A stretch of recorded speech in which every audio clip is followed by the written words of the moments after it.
warahmatullahi wabarakatuh.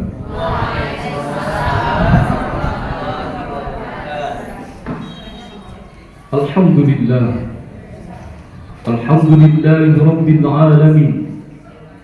Anzala as-sakinata fi qulubil mu'minin wa anzala al-Qur'an hudan lin-nas wa bayyinatin minal huda wal furqan. Asyhadu an la ilaha illallah wahdahu la syarika lahul malikul haqqul mubin wa asyhadu anna Muhammadan abduhu wa rasuluh sallallahu alaihi wasallam sadiqul wa'dil amin. Amma ba'd. Dewan Hakim yang mulia, hadirin wal hadirat rahimakumullah. Tiada kata yang indah yang pantas kita ucapkan pada hari yang penuh berkah ini selain ungkapan syukur teramat dalam kehadirat Allah Subhanahu wa ta'ala. Alhamdulillahi rabbil alamin. Salawat seiring salam kita sampaikan buat junjungan alam, seorang pemuda yang saban abqariyah minaz zulumati ilan nur, parit panjang Makkah Madinah, intan berdiam di dalam surga, bergelarkan Al-Amin, bertitulkan Habibullah, yakninya Nabi besar kita Nabi Muhammad sallallahu alaihi wasallam. Allahumma salli ala Muhammad wa ala ali Muhammad wa ala alihi wa ashabihi ajma'in. Dewan Hakim yang mulia, hadirin wal hadirat rahimakumullah. Kemajuan sains dan teknologi kadang-kala berdampak negatif pada kehidupan masyarakat. Semua ini terjadi karena salahnya menafsirkan westernisasi dianggap sebagai modernisasi. Semua yang datang dari barat dianggap sebagai suatu kemajuan yang harus diikuti. Lihatlah perkembangan budaya barat dewasa ini yang semakin merajalela, bahkan sangat berpengaruh terhadap perkembangan generasi-generasi kita. Ironis rasanya hadirin, kita melihat dan mendengar di daerah yang kita cintai ini, di dunia pendidikan kita, di bumi Minangkabau ini, yang menjunjung falsafah, adat basandi syarak, syarak basandi kitabullah, syarak mengatur, adat memakai, alam takambang jadi guru. Di daerah yang menjunjung tinggi nilai-nilai agama ini, ternyata masih ada oknum guru yang melecehkan siswa, masih ada murid yang membentak gurunya, masih ada pelajar yang hamil di luar nikah. Belum lagi kasus-kasus narkoba, tawuran antar pelajar, LGBT, bahkan perundungan yang tak kunjung hilang. Inilah potret dunia pendidikan kita, khususnya di bumi Minangkabau ini. Kalaulah semua ini kita tidak carikan solusinya, akan bagaimanakah corak kehidupan generasi kita di masa yang akan datang? Maka pada kesempatan yang baik ini, kami akan menyampaikan sebuah syarahan yang berjudul Guru digugu dan ditiru. Dewan Hakim yang mulia, hadirin wal hadirat rahimakumullah. Sebagai landasan, mari kita dengarkan dan kita simak firman Allah dalam surah As-Saff ayat kedua dan ketiga.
Allah, dari godaan syaitan yang terkutuk.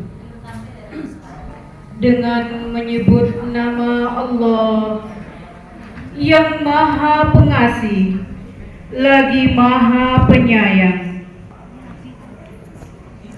Wahai orang-orang yang beriman, mengapa kamu mengatakan sesuatu yang tidak kamu kerjakan?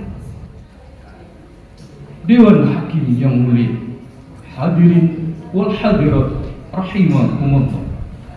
Bapak Pendidikan Indonesia Ki Hajar Dewantara pada tanggal 3 Juli 1922 mendirikan sebuah lembaga pendidikan yang bernama Taman Siswa dengan mengusung semboyan Ing Ngarso Sun Tulodo Ing Madyo Mangun Karso Tut Wuri Handayani. Seorang guru bila di depan memberi contoh, bila di samping membangun semangat, bila di belakang memberikan dorongan dan motivasi. Inilah semboyan yang dilahirkan oleh Ki Hajar Dewantara sebagai contoh panutan dalam pendidikan. Semboyan ini masih dipakai sampai hari ini di dunia pendidikan kita. Tapi tidak sedikit juga semboyan ini hanya menjadi pajangan di sekolah-sekolah.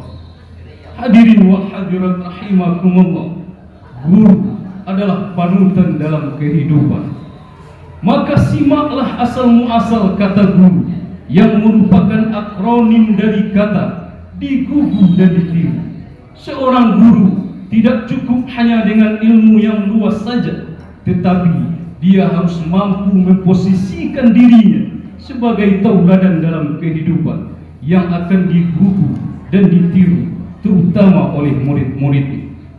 Sejalan dengan itu, jauh sebelum Ki Hajar Dewantara melahirkan semboyan pendidikan ini, Allah sudah menegaskan kepada kita semua makna dari keteladanan.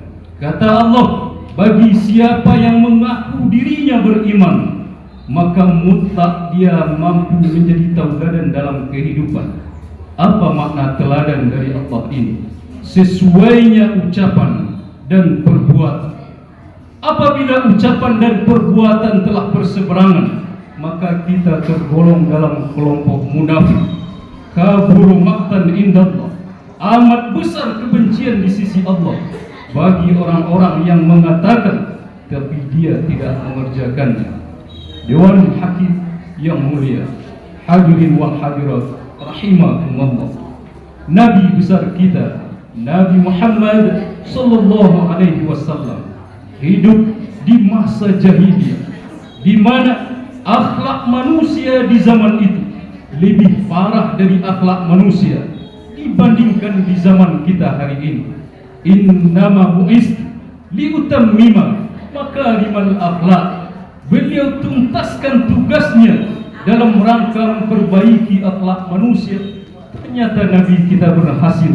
Kunci sukses dari beliau adalah ketauladanan. Sejalannya ucapan dan perbuatan beliau sehingga jahiliyah berubah menjadi Islamiyah. Maka jika hari ini krisis akhlak kembali menjadi persoalan besar di bangsa kita, maka sesungguhnya persoalan kita adalah bukan krisis akhlak, tetapi krisis ketauladanan. Orang tua tak mampu lagi menjadi tauladan bagi anak-anak. Pemimpin tak mampu lagi menjadi tauladan bagi orang yang dipimpin. Guru banyak yang tak mampu lagi menjadi tauladan bagi murid-murid. Dewan Hakim yang mulia, hadirin wal hadirat rahimakumullah. Maka di Hari Guru Nasional ini, marilah kita simak uraian Allah betapa mulianya posisi seorang guru. Tugasnya langsung Allah yang memberikan, karakternya langsung Allah yang menjelaskan. Allah berfirman dalam surah An-Nahl ayat 125.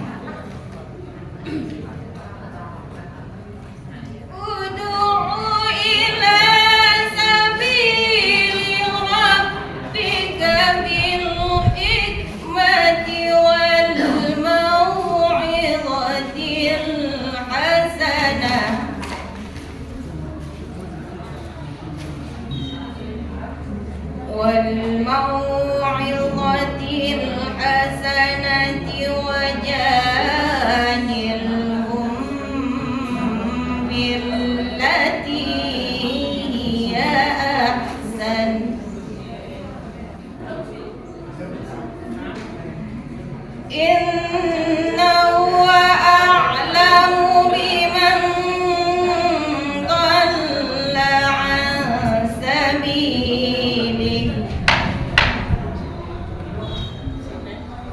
wa huwa a'lamu bil muhtadin.